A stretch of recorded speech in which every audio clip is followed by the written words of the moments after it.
New creation tools coming to YouTube Shorts. We're introducing more fun and easy ways to get started on YouTube Shorts with these 5 new creation tools coming this spring. 1. Say hello to the new and improved video editor, which has been a top request from Shorts creators. You'll be able to make precise adjustments and edits to the timing of each clip with zooming and snapping, rearrange or delete clips to create a rough cut, add music or timed text, and preview your short to help you better tell the story you want to tell. These are the first of more improvements planned to streamline in-app editing for Shorts. 2. Want to make your edits synced to the beat? You'll be able to soon.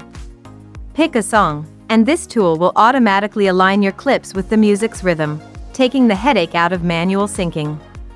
Get ready for effortlessly smooth, beat-driven Shorts. 3. And for those who love a trend, templates are getting a boost. You can now pull photos from your gallery and use them in templates, and soon, you'll be seeing effects in templates too.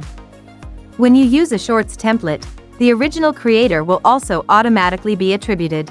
4. We also have new features to help you express your unique style.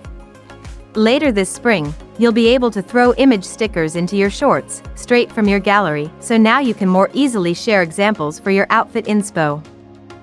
5. And for a truly personal touch, get ready to create AI stickers with a simple text prompt, also coming this spring. Simply describe the sticker you envision, and we'll generate it for you, giving you a sticker that is truly one of a kind and perfect for expressing yourself. Check out the latest episode of Release Notes with Renee Ritchie and Johanna Volek, YouTube's Chief Product Officer, about these Shorts features and more.